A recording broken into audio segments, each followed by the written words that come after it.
Are you friendly? No, you're not. Okay.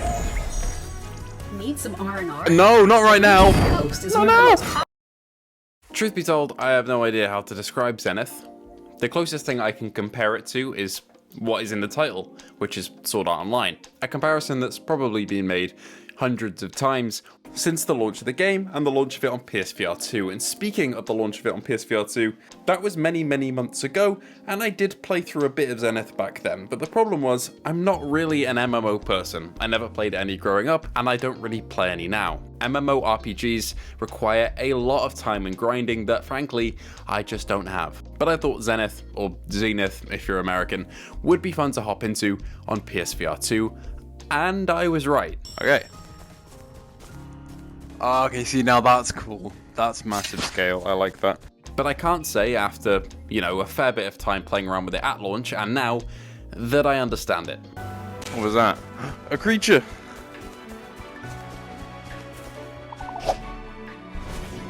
You will be caught. Ah. It's my last one. No, Let's start at the beginning. At launch, I played through the tutorial, and I played through a couple of the opening missions, and I had a genuinely fun time.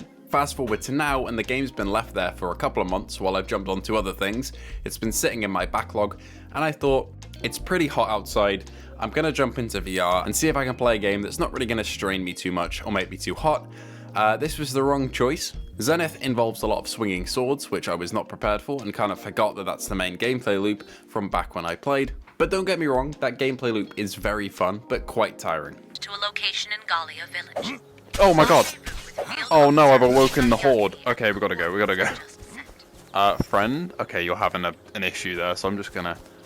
Let me climb. Please let me to the top of this before they catch me. Look how many there are! I've led this man to his death. But let's start with the open world, because it is very open. You can have a look at your world map and you can see tens of biomes to go and explore, from cities to mushroom forests to industrial places and to open plains. There's so much to take in and see, and ideally you'd explore these gradually as you level up, getting to higher and higher areas. I did not. I was about level 5 or something, and I climbed the highest peak in the game and jumped off it and flew straight into an area that was far too high leveled for me. Can I climb this mountain? Is that a thing? Can I do a Todd Howard? Can I climb this mountain? Oh my god, I can see the peak.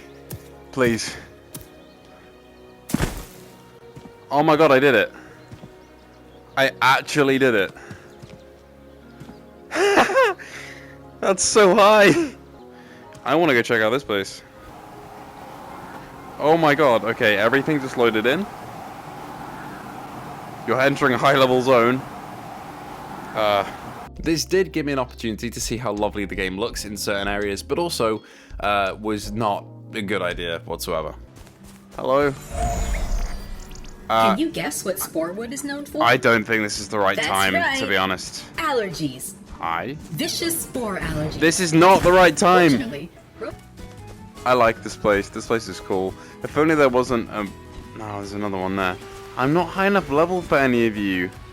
Speaking of visuals though, I mean the clarity is pretty decent. There's a bit of aliasing on far objects and medium objects, but close up everything looks good, and the art direction, I mean it carries it a fair bit. Everything looks clean, everything's got that animated style, and I was expecting the log out button to disappear at any moment. One of these days I'll get on and this button will be disappeared and I won't be able to, and I'll be stuck. That's cool, that's so cool. Isn't that so cool, like that whole architecture type? That's nuts. Okay. Whoa. But I think the main issue with Zenith in games like this is that there just is too much to do for a new player for me. I'm a little bit lost and it feels quite overwhelming. I'm sure this would be rectified by watching some videos or playing with someone who's more experienced, so don't let this put you off the game. If you love games like this, you're going to have a blast with Zenith. There's just so much to do in terms of life skills, in terms of quests, side quests, places to explore, characters to meet and talk to, many sub-menus to delve into and customize your character and really min-max stuff. But if that's not your style of game, Zenith is probably too hardcore for you. There are multiple classes to choose between characters, loads of weapons, upgrades, gear, and the best thing is, that this game is properly immersive. You look down and you see your body equipped with the armor that you just equipped in your menu earlier. It's not just something for other players to see, you look down and see it yourself, and you feel cool because you've designed that yourself. You've chosen the blades that you're carrying, and everything comes together in a cohesive visual way that makes you feel like you're there. That's one of the biggest compliments I can give to Zenith. I need to give it more time to actually explore the game properly, but upon first impressions of a couple of hours and exploring in the map and fighting some enemies, it's seriously impressive with the scope that it goes for, and even though some things are a little bit janky, it just kind of blows me away that this exists. This kind of game is real. Oh wow, this is a lot bigger than I remember it being. I'm in like a real city. Hello. Behold, What the fuck are world you? of Zenith. Hi. Though it's a site as storied as Telos and Amara, this view was once reserved solely Wow. for those born here in the city. This was not the sort of vibe I expected going into this game, but I do like it. Can I explore all of this?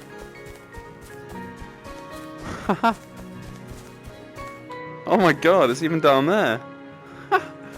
I do have to applaud the devs because I never thought that this would be possible in terms of VR. Here's a game that you can hop on with your friends for hours on end. You can explore so much, customize so much, do raids, live events, public events, all that good stuff from MMOs is all here. And even though it's in a slightly janky package, I give it a complete pass because it's in full 3D, full scale VR. How is that possible?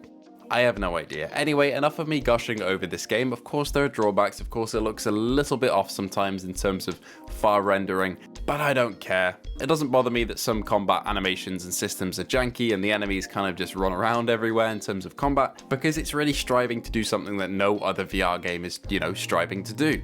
I mean, the walking looks a little janky, I'm not gonna lie, but... Oh, I've got a new chest plate as well. What about that? Yeah, okay. So now, I look different and I have new swords. I understand. Isn't this nice?